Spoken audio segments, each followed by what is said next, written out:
I think most people who have played Digimon World 1 would agree that it is not an easy game to beat. For beginners, even training and taking care of their Digimon can be a chore in itself. Once you do get the hang of things, you still have to get pretty decent at the game to make real progress. Learning how Digivolutions work, figuring out how to get new moves and how to get your stats to respectable levels, it all takes time to learn and understand. Sure, you don't have to complete absolutely everything the game has to offer to actually beat it, but even the bare minimum you do have to do can be pretty time consuming. There's plenty which needs to be accomplished before you can be ready to take on Analog Man and Machine Dramon at Mount Infinity after all. This game has a lot of rules, and you have to get acquainted with them and master them if you intend to save the island. Well, today, we are not going to be playing by the rules. Digimon World 1 is quite well known for the ludicrous number of glitches which you can encounter within its world. Whether you're trying to engage in some business with a seemingly friendly snowman, or trying to listen to some music at the local restaurant, things can go wrong pretty quickly around here. Let's just say that at any given time, you aren't that far away from a game crash or a soft lock. While most glitches in this game can be pretty annoying to deal with, there are a whole bunch of them which can be beneficial to you. Glitches which you can intentionally trigger to make your life easier, or to get stuff that you were never meant to get, or to do things you were never supposed to be able to do. Oh, well, I think I'm getting ahead of myself. Today, we are going to do a nice, simple playthrough of Digimon World 1. Except, we are going to break the game entirely and see what happens. The question is simple. How quickly can you beat Digimon World 1 while glitching the diddly out of it? Analog Man better get ready, because we're about to find out. Alrighty then, things are gonna start off pretty normal. We'll answer a couple of questions from Digimon, name our character, you know, the usual. After showing up in the digital world, we will play along with this whole welcoming party, and eventually we will be united with our partner, Glitch the Agumon. This glitch is gonna surpass any and all expectations that you may have, trust me. Sorry Digimon, we have no time to waste. First up, we're gonna head to the Green Gym. That's how one always starts a playthrough of this game, right? So far, everything is typical, nothing out of the ordinary. We're just gonna train our offense for a little while, and immediately start pooping around. No playthrough of this game can be complete without doing this after all. Next, we're gonna head out and immediately be confronted by an enemy Agumon. You know what we have to do, right? We gotta beat this Agumon up until he sees the light and joins the city. He'll actually be playing an important role today, believe it or not. You'll see soon enough. And then we'll pick up this small recovery as well. It too will be kinda important later. Now, it's time to head over to Sela Point, where we will need some help from all the Selamon around here. After stomping on their head, we'll be able to make our way over to the tropical jungle. Not too far from here is the Mangrove region, where we will find another friend. This Betamon will be crucial today, and he joins the city without much of a fuss. He's a good boy. Things seem pretty normal so far, right? I told you it would be a nice and simple playthrough today. Next, we are heading over to the Overdell Cemetery. This might seem a little weird to some of you. Why in the world are we going there this early? This puny Agumon can't handle the kind of wild enemies hanging around there after all. Well, yes, that's true, but who said we need to win any fights here? Before we continue, you may remember from my rare items video that a Super Veggie can spawn in the Overdell Cemetery. It'll come up in a moment. Now then, once we get to the cemetery, here's where the fun can finally begin. We will touch this Bakemon and start pressing the start button over and over while heading over to the Super Veggie.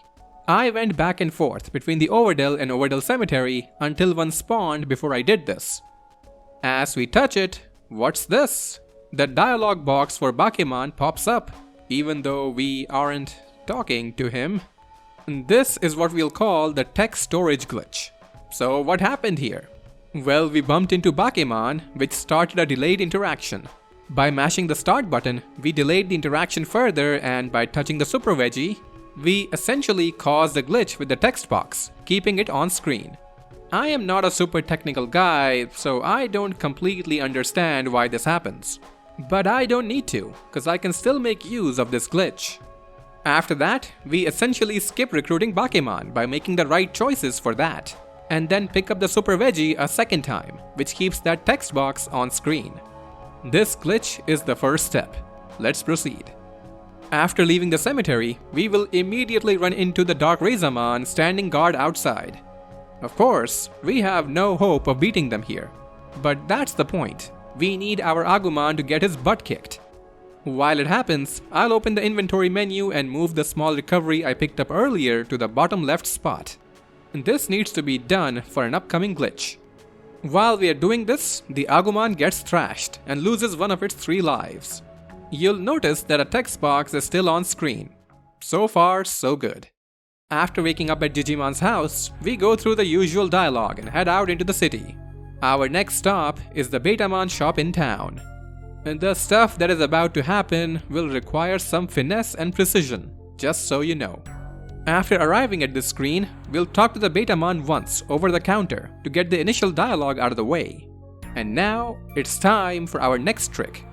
We will quickly open and close the Tamer menu, which will cause it to get stuck on screen with all sorts of glitchy, weird text. Isn't that creepy and slightly disturbing? Next, we're gonna open up the shop menu while the glitched out Tamer menu is still on screen. You can just about see the buy and sell options there. How cute! It's worth keeping in mind that the game could just crash while opening the shop for the first time. But that's a risk we will have to take in order to accomplish what we're trying to do today. We won't select the buy option right away though. We'll select the sell option, which will bring us to this delightful screen. Notice that the cursor is off screen. From what I understand, this pushes the selector out of bounds, allowing us to access all sorts of items. And now then, we'll back up and this time, we'll select the buy option. Look at all these wonderful items for sale. So many things to choose from. Well, actually, there really are a lot of things in here. We just can't see them. This is the glitch shop, where you can buy all sorts of stuff. Pretty much every item, including the secret Digivolution ones, can be picked up here, one way or another. But not only that, we can actually find seemingly glitch items for sale as well. These things can alter the data in the game in weird, crazy ways. But we have to be careful, or we'll mess up the whole game. Today, we're gonna pick up some of these glitchy items, but very specific ones. To start accessing them, I'll press down plus R1 and then scroll up. This is the first item. It may seem very expensive, but we won't have to pay for it with actual bits. We can just buy it for nothing. Although our bits are now glitchy as well. But we don't really need to buy anything legitimately in this playthrough. We'll get all our items for free. For the next one, we'll keep scrolling up until we roll over the screen with our cursor. And then scroll up 13 more times from the very top of the screen. Here, we will find this item. After getting both of these, it's time to get something more generally useful. I'm gonna go ahead and pick up 99 Super Restores. And to top off that shopping spree, I'll pick up 99 MP floppies as well. The Super Restores are gonna help us survive later, while the MP floppies are bought to, once again, manipulate the item list and make certain other glitchy items accessible. Now we have to close this shop, but we can't do that the normal way, as that might crash the game or have other adverse effects, which may stop the shop from working entirely. Instead, we'll choose the sell option again, which shuts down the shop. I mean, hey, whatever works. This doesn't appear to have any lasting effects, which is good. From what I understand, having the small recovery in the bottom left slot helps to make this happen. The next step is to repeat what we did earlier by opening and closing the Tamer menu quickly. Cause we are gonna go back into the glitch shop, but this time we don't have to worry about the glitch shop crashing. So after we open it up, we do the same thing as before. And this time, we're gonna scroll up until the cursor rolls over twice. After that, I will carefully look for a specific glitch item. I will buy 6 of this thing here.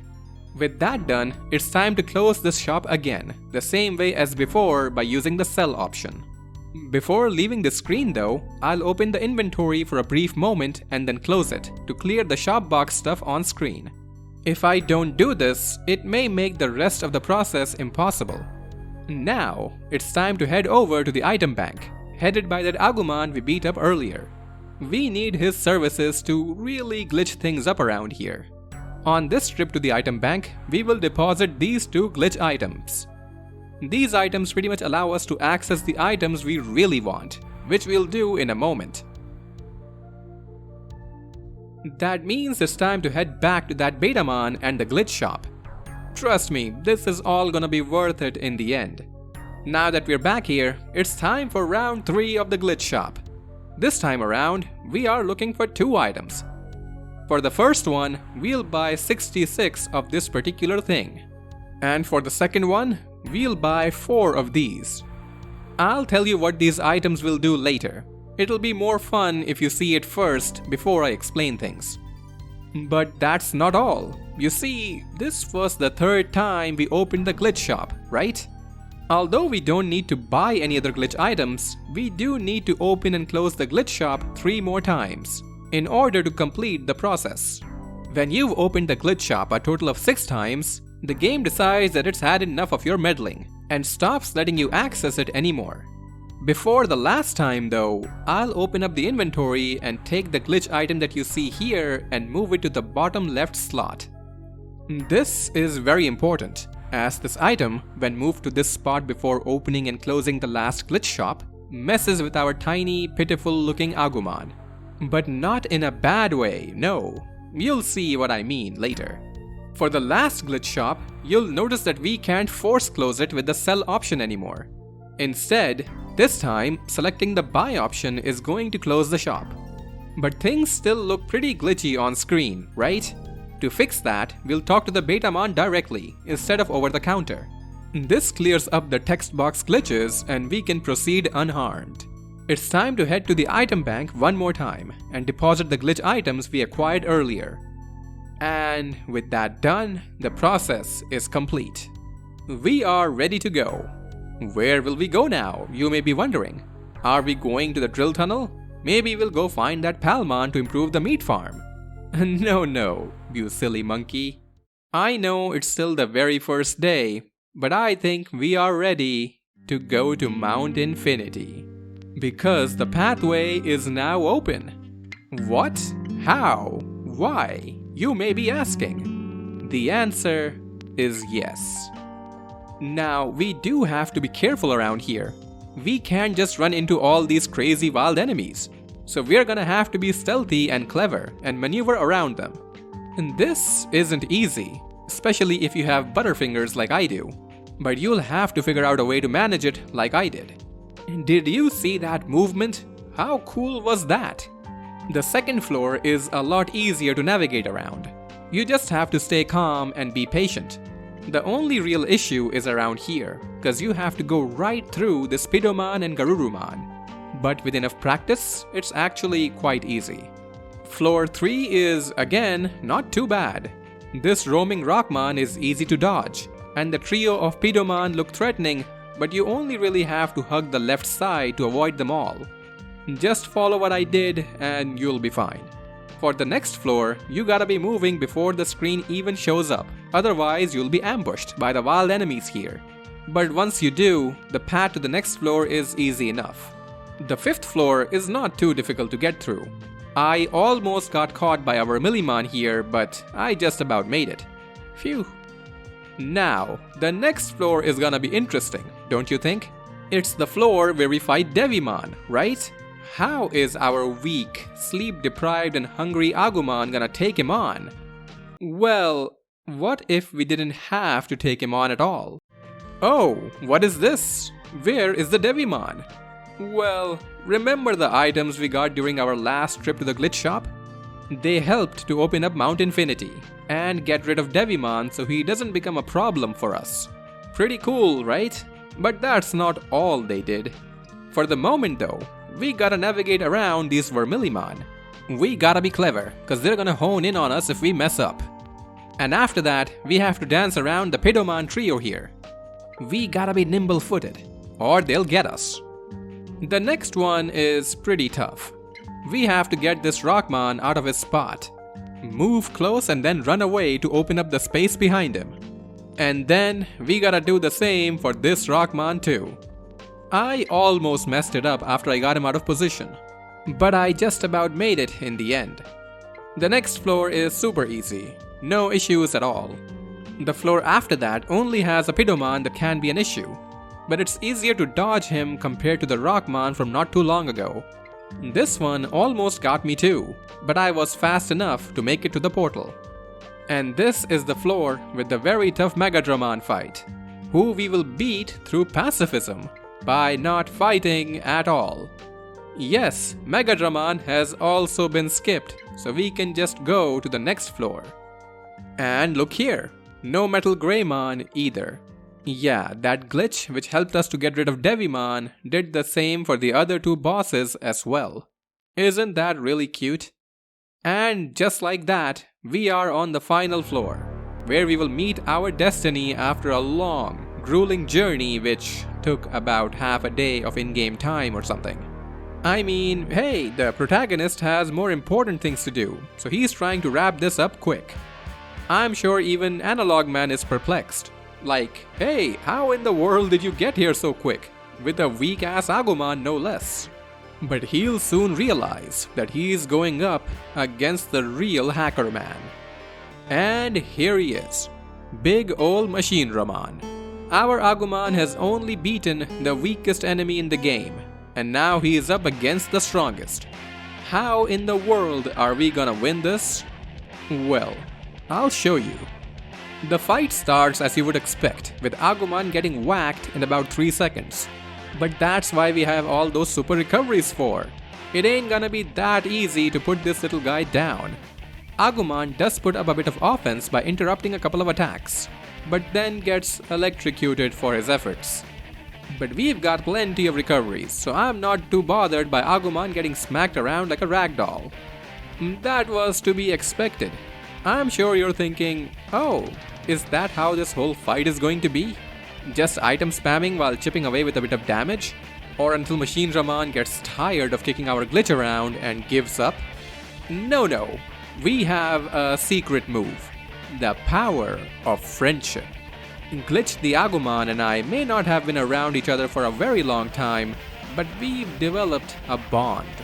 A bond more powerful than Machine Ramon. A bond powered by glitches and love.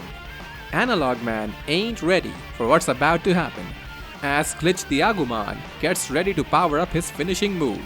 A move so strong that no living entity has the strength to survive it. A move that represents the friendship we formed in the last few minutes or so. Here it is. Go Glitch, finish him off. United